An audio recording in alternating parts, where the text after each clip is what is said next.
Listen closely. On Christmas Eve of 1871, in a field of frozen ground no one bothered to mark on a map, a woman screamed into the snow and the sound was swallowed before it could reach God. What was discovered beside her newborn before dawn was never meant to be recorded, and yet it changed everything for the men who found it. This is not a comforting Christmas story. This is a threshold story, the kind told only in whispers, because once you hear it, the world rearranges itself around a darker center.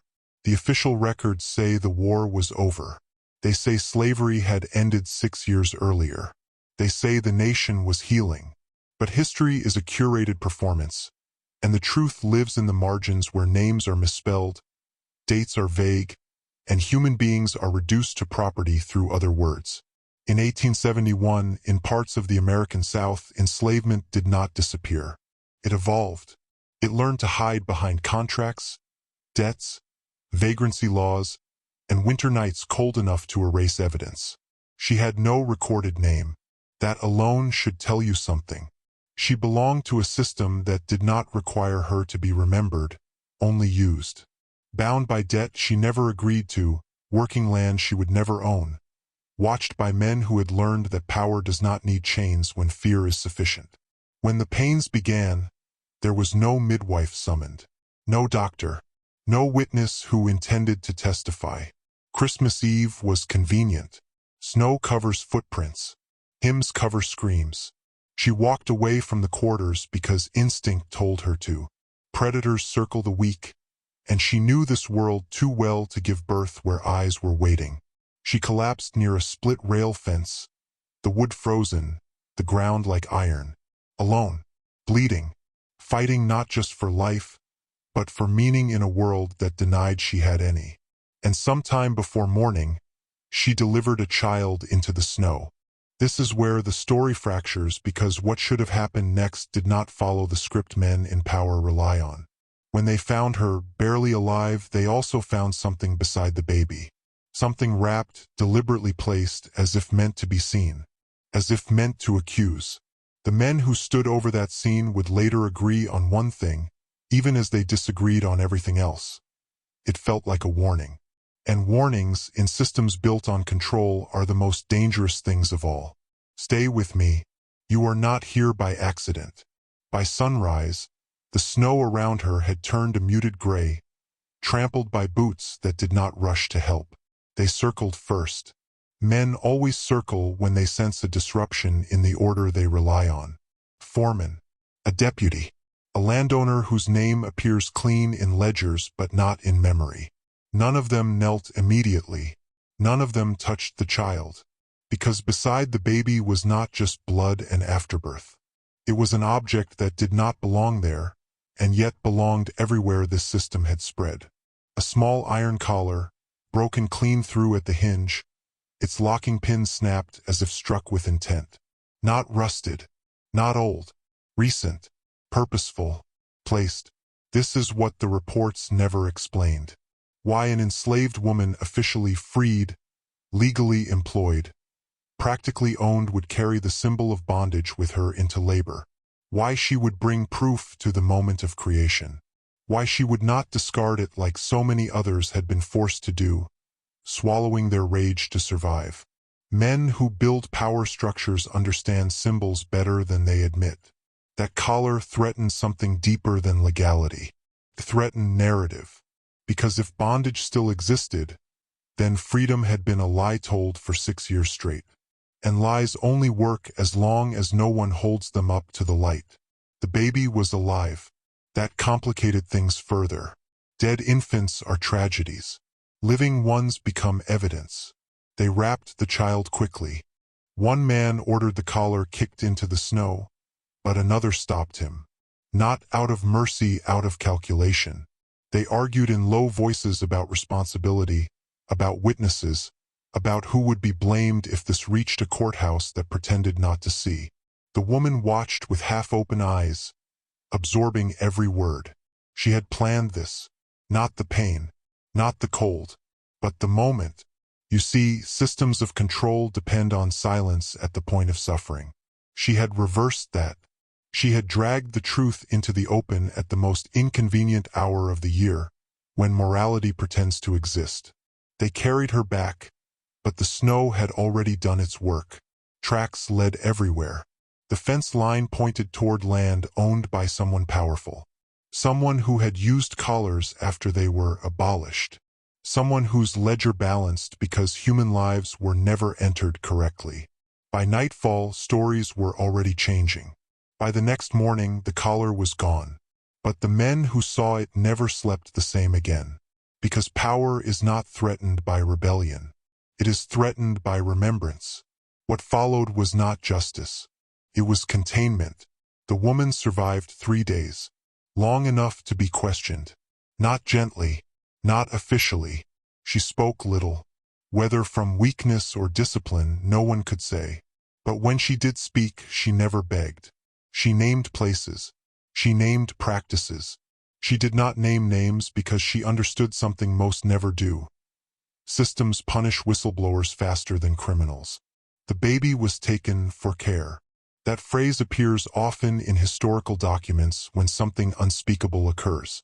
Care means relocation. Care means disappearance.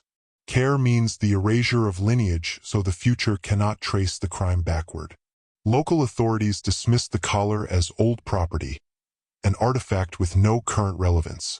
A lie so thin it only worked because the people hearing it needed it to. Churches preached reconciliation that Sunday.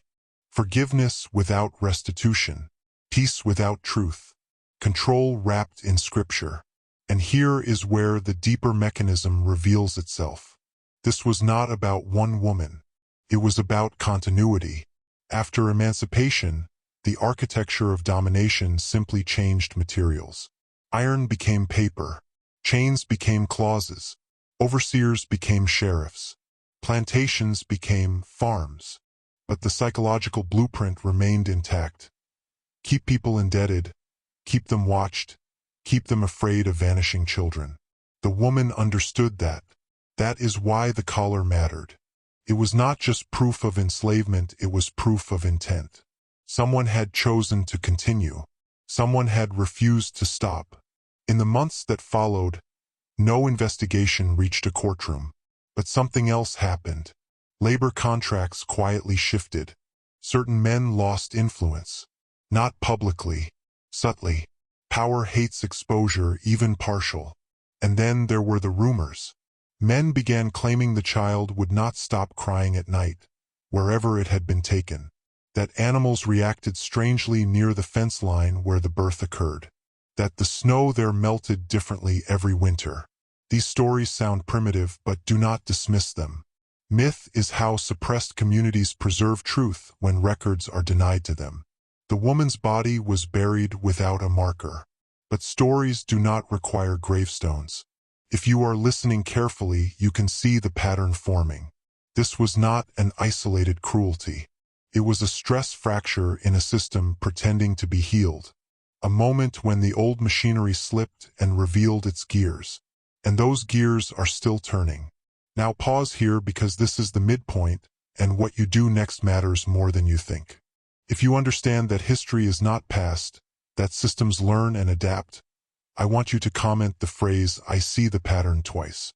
Not once, twice. This is not superstition. It is declaration. It tells the algorithm who you are, and it tells you. Because once you see the pattern, you cannot unsee it. After her death, the land changed hands within a year. Officially unrelated. Quiet transactions. Debts forgiven. Records amended. This is how power cleans up without ever apologizing. The collar was never recovered, but the fear it introduced lingered like a fault line beneath polite society.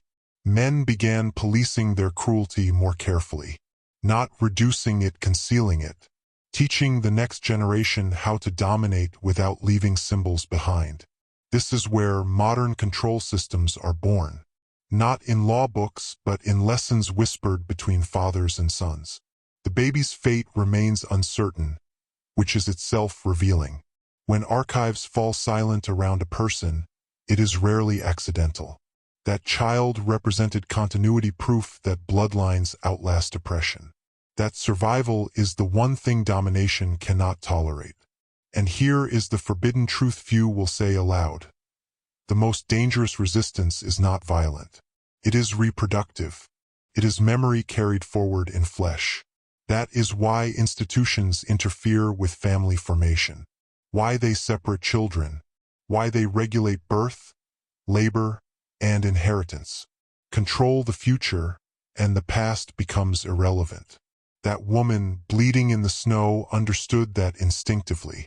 She turned her body into a document, her suffering into testimony, and even though the men erased her name, they could not erase the ripple. Every system fears the moment when its victims learn to mark time differently, when they stop waiting for permission to be human. You are listening to this because that knowledge still resonates, because some truths refuse to stay buried. By the following Christmas, the story had already mutated. In some versions, the woman was mad. In others, she never existed at all. This is the final stage of institutional defense, gaslighting the future. If confusion can be seeded early enough, certainty never takes root. But fragments survived.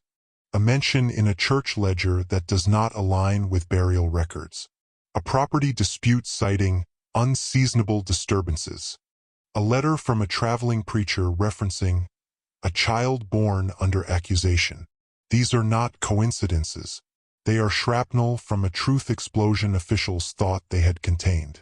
Understand this clearly. Forbidden history is not hidden because it is shameful. It is hidden because it is instructional. It teaches people how power really operates, how it disguises itself as order, how it rebrands cruelty as necessity. The woman in the snow did not overthrow anything. She did something far more threatening. She exposed continuity. She showed that emancipation without accountability is performance. That control systems do not collapse, they molt. And now ask yourself why stories like this are absent from textbooks. Why they survive only in whispers, in oral traditions, in half-burned documents. Why you were never meant to hear it framed this way. Because once a man understands that power depends on his ignorance, he stops asking for permission. He starts asking better questions. This story is not meant to make you comfortable. It is meant to recalibrate you, to sharpen your perception, to remind you that every system demanding your silence is afraid of your awareness. What they found beside that baby was not just a broken collar. It was a message, and messages, once delivered, do not need to be repeated to be effective. They only need to be understood. Here is where the story turns inward because the most effective control systems do not rely on force alone. They rely on internalization. After 1871, nothing visibly changed on the surface. Fields were worked. Churches rang bells. Courts convened. But something subtle shifted in the men who had witnessed that birth. They became quieter, more procedural, less impulsive. They learned that raw brutality leaves artifacts, and artifacts create problems. From that winter forward, cruelty became administrative. Pain was outsourced to paperwork, to delays, to denials framed as policy. This is how domination matures. The South did not move on from slavery. It refined it. Leasing systems replaced ownership. Vagrancy laws replaced chains. Prisons replaced plantations. And the public learned to see these as separate institutions, not as iterations of the same machine. That is the sleight of hand. The woman in the snow exposed something fragile in that illusion. She proved that the old tools were still in use. And when a system is caught lying about its own evolution, it does not correct itself, it doubles down. Men who benefit from hierarchy are trained early to mistake stability for morality. As long as things work, questions are discouraged. But instability is where truth surfaces. A birth in the wrong place, at the wrong time, beside the wrong object, is enough to trigger panic in those who understand symbolism. From that year on, winter patrols increased. Midwives were regulated. Movement was restricted under the language of safety. Every rule sounded reasonable. That is how control gains consent. And yet, despite all of its stories persisted, passed quietly from mouth to ear, not dramatized, not exaggerated, preserved carefully like contraband. Because oppressed people understand that memory is a weapon that cannot be confiscated once distributed. If you feel unsettled listening to this, that is not accidental. You are encountering a psychological truth most men are never encouraged to confront. Systems are not maintained by villains alone, but by participants who benefit just enough to remain silent. The woman did not ask to be remembered. She forced remembrance. And once remembrance exists, control is never complete. Let us address the question you have likely been circling since the beginning. Why does this story surface now? Why does it feel relevant when the calendar insists it is not? Because the architecture built in the 19th century is still operational. It has been digitized, sanitized, and rebranded, but its logic remains unchanged. Extract labor, obscure origins, separate people from the evidence of their own exploitation. Convince them the system is natural. The baby represents something institutions cannot fully neutralize. Lineage, continuity, the biological defiance of erasure. That is why the child had to disappear. Not violently, quietly, because disappearance leaves no martyr, only uncertainty. Uncertainty is fertile ground for control. And here is the part most narratives avoid. The men who enforced these systems were not ignorant. They were strategic. They understood exactly what they were doing. They studied precedent. They learned from mistakes. They refined methods across generations. That is what makes this history dangerous. It is not random cruelty. It is intentional design. Once you grasp that, you begin to recognize familiar patterns in modern life. Bureaucracies that exhaust instead of punish. Systems that demand compliance while offering just enough comfort to discourage resistance. Narratives that frame suffering as personal failure rather than structural intent. The woman in the snow confronted that logic without speeches, without weapons. She used timing, symbol, placement.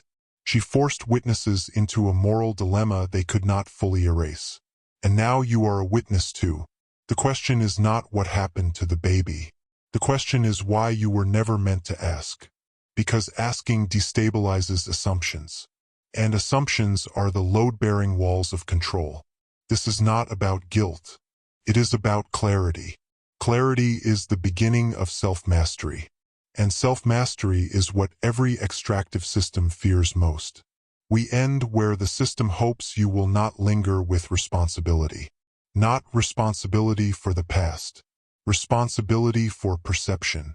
Because once you understand how power conceals itself, you are no longer fully programmable. You begin to see how language is used to anesthetize, how ritual replaces reckoning, how holidays are weaponized to overwrite inconvenient memory. Christmas Eve was not chosen at random. It was chosen because attention was elsewhere, because conscience was occupied, because contradiction is hardest to confront when it wears celebration as camouflage. That is the final lesson of this story. The woman did not leave behind a manifesto. She left behind a disruption, a moment that refused to align with the official calendar of meaning. And that is why it still echoes. Dangerous knowledge does not announce itself loudly. It slips into you quietly, rearranging priorities, sharpening instincts. You may forget details, but you will not forget the sensation, the awareness that something foundational has been misrepresented. From this point forward, you will notice how often institutions ask you to forget, how frequently they promise closure without truth, how insistently they frame obedience as virtue. Do not become cynical. Cynicism is another containment strategy. Become precise instead. Precision is power.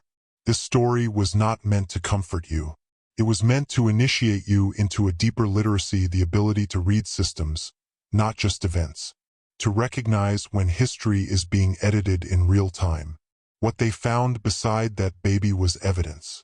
What they could not erase was implication. And what you do with that awareness is no longer their decision. Once a man understands that the world runs on patterns, not promises, he is far harder to deceive. That is why this knowledge was buried. And that is why it never truly stayed there.